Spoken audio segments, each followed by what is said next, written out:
ഇപ്പോൾ നമ്മോടൊപ്പം മുണ്ടക്കയിൽ നിന്നും ചൂരിമല പേരെങ്ങനെയായിരുന്നു?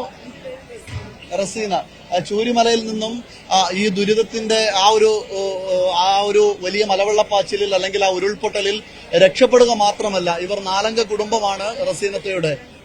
അതിൽ 2 കുട്ടികളുണ്ട്. ആ 2 കുട്ടികളെയും അത്ഭുതകരമായി രക്ഷപ്പെടുത്തി. ഒപ്പം പോകുന്ന പോക്കിൽ തൊട്ടടുത്ത വീട്ടിൽ നിന്നും വെള്ളത്തിൽ കുടുങ്ങിപ്പോയ ഒഴുകി വരികയായിരുന്ന 2 കുട്ടികളെ കൂടി രക്ഷപ്പെടുത്തിയ റസീനത്തെ നമുക്ക് അഭിനന്ദിക്കേണ്ടി വരും. കാരണം എത്ര അഭിനന്ദിച്ചാലും മതിയാവില്ല. കാരണം ഈ ഒരു ദുരന്തം നേരിട്ടവർക്ക് മാത്രമേ അതിന്റെ ഭയാനകത കൃത്യമായിട്ട് മനസ്സിലാകൂ. അപ്പോഴാണ് സ്വന്തം കുട്ടികളെയും ഒപ്പം ഭർത്താവിനെയും മറ്റു 2 കുട്ടികളെയും കൂടെ ചേർത്തുകൊണ്ട് റസീനത്ത ആ ഒരു ദുരിതത്തെ നേരിട്ട്. നമുക്ക് റസീനത്തയിലൂടെ തന്നെ അതിന്റെ ആ ഒരു വാക്കുകൾ കേൾക്കാം. റസീനത്ത പറഞ്ഞോളൂ. കാരണം അതൊരു വലിയ കാര്യം തന്നെയാണ്. കാരണം മറ്റു 2 പേരെ കൂടെ 2 കുട്ടികളെ കൂടി രക്ഷിച്ചത്. അതുകൊണ്ട് അത് മറ്റുള്ളവർക്ക് എല്ലാവർക്കും അതൊരു വലിയ പ്രചോദനം തന്നെയാണ്. എങ്ങനെയാണ് ആ ഒരു സമയത്ത് നേരിട്ടത്?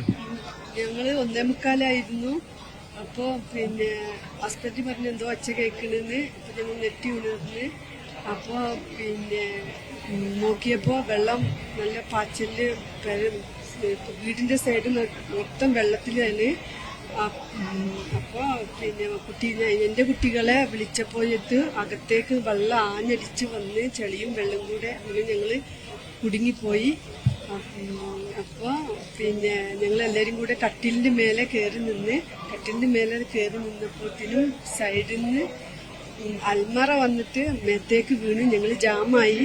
ഞങ്ങൾ ഫോണിൽ എല്ലാവരെയും വിളിച്ചു നോക്കി. ആരും ഫോണെടുക്കുന്നുണ്ടായില്ല. അപ്പൊ ഭർത്താവ് ഞാൻ വിചാരിച്ചു പുറലോകം ഇനി കാണൂല എന്ന് വിചാരിച്ചു. അപ്പൊ ഭർത്താവ് പറഞ്ഞു നമ്മൾ 4 ആളുണ്ടല്ലോ, അപ്പൊ മരിക്കുകയാണെങ്കിൽ മരിച്ചോട്ടെ എന്ന് പറഞ്ഞു. അപ്പോ ഭർത്താവ് ലാസ്റ്റ് നമുക്ക് പോവുകയാണെങ്കിൽ പോട്ടെ, രക്ഷപ്പെടുകയാണ് പെടട്ടെ വള്ളത്തിലൂടെ ഞങ്ങൾ അങ്ങനെ അത് കയറി നീന്തി കറക്കിയിട്ട് അങ്ങനെ വരുമ്പോഴാണ് വഴിയിലൂടെ 2 കുട്ടികൾ ഒലിച്ചു വന്നിട്ട് ചളിയിൽ പൂണ്ട് ഇങ്ങനെ നിൽക്കുകയാണ്.